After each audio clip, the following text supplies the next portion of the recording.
The first Omen is absolutely terrible.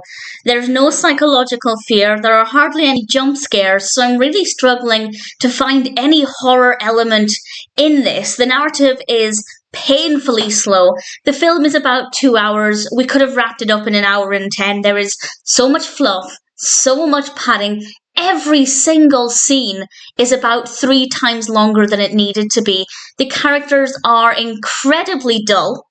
I found that our protagonist, Margaret, was bordering on being unlikable. Great performance from Nell Tigerfree. I think her performance was amazing, but not enough for me to enjoy watching those scenes. But certainly there is a lot of talent there. But the character is so dull that I didn't really care what she was going through. And we have a character who could have been interesting. This is Carlita, played by Nicole Sorace. I apologise if I'm mispronouncing that. And she's quite a young girl, and I think children in horror films are amazing. It's something The Omen, as a series, as a franchise, does really well. The character served very little purpose, and that's nothing against the acting. The acting for that character was absolutely fine, but the character was so underused that it's just a really terribly written film. Each scene is significantly longer than it needed to be. There is no horror in this, and the characters are very badly written, so I cannot really see anything in this that makes it worth seeing. Bill Nighy's kind of good. I like Bill Nighy, so that was a plus. There is one moment in the whole film that I liked, and it lasted about 5 seconds, maybe 20 seconds, but one single moment out of almost 2 hours. It is diabolical. I will, in a moment, with a spoiler warning, tell you what that moment is in the interest of credit where it's due. But very briefly, first of all, the first Omen takes place before the original Omen, so before the story with Damien. And that's fine. I wasn't bothered about that. I think prequels can work very well, and it didn't. It didn't work well. Margaret goes to Rome to serve under the Lord, and of course, having this faith-based story is going to work very well in general with The Omen because of the concept of the Antichrist as we have with The Omen in general. And that's it. That's basically what happens. She goes there, some strange things start to happen. Not scary things. I don't think they're scary at all. Granted, I am a big horror fan, so it takes a lot to scare me, but I can't even pinpoint things that might scare anybody. There are maybe 4 jump scares in the whole thing, and because it's not a well-written narrative, there's no horror threaded through the actual story. It is very, very dull. In fact, I'm surprised it's got any kind of positive reception at all. It seems to be well received online, but speaking as a writer, I would not want to put my name to this because it is incredibly bad. Very, very slow. The pacing of the narrative is some of the worst I've ever seen. This kind of feels like a low-budget 3rd or 4th film in a franchise.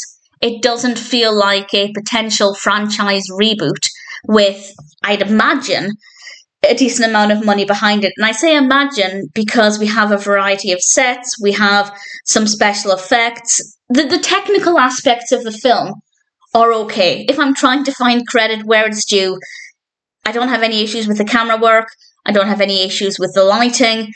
That's all absolutely fine. But, okay, according to IMDb, this is estimated budget of $30 million. It just goes to show that you can have a significant budget, but it doesn't mean you have a well-written script. It doesn't mean you have a good story. It doesn't mean your characters are going to be well-written or very interesting. Unfortunately, I was very bored. Maybe if it had been better paced, if each scene wasn't 3 or 4 times longer than it needed to be, I might have come away from it feeling a little bit better. I might have thought, actually, the story is okay. It still wouldn't have been scary. But then again, maybe it would have been, because there are moments that are meant to be scary, but because there is so much fluff in between them, you have so much time to unwind after each one that it just has no impact.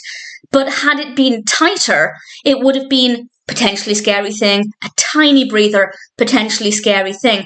But if you have so much downtime in between each theoretically horror element, then it's not going to be very scary because you're giving the viewer too much time to come down from that potential high, of that potential shock or that fear or that scare or whatever kind of emotion they feel. So it's very poorly executed. I'm not going to go on about it any longer. It's absolutely terrible.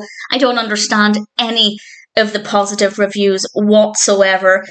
Speaking as a writer and speaking as a film fan, I think the first Omen is horrendous. But I will now mention I say a big spoiler warning. It's not that much of a big spoiler, but it is something that happens in what I consider to be the best part of the film. So it is a spoiler for something that happens. This is the last thing I want to talk about.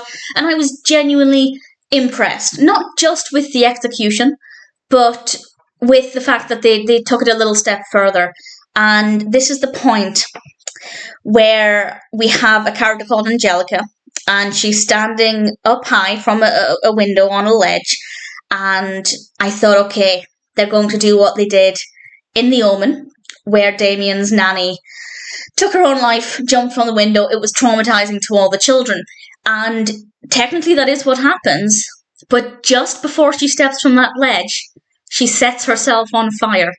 And we just have this flaming body swinging back and forth and crashing into the walls. And yeah, it actually looked pretty good. I was pretty impressed for about 20 seconds. And that is my highlight from the film. I was rather pleased that they decided to go a step further than they did with The Omen, and also the remake of The Omen as well. I've seen the original Omen. I've seen the one from 2005, 2006. And I've also seen The Omen 2, which was not that good. If they released a sequel to this one, I don't know how that would work since this is a prequel, but if they are rebooting the franchise and they decide to release another one, would I see it? Part of me wants to say yes out of curiosity, but I feel like we'd need a different team behind it, or at least a much, much better script, because this one was just deplorable. I don't recommend it to anybody. Maybe if you're brand new to horror and you want to test the waters with something that's not very scary, but then we still don't have a good story, so it really doesn't have that much to offer.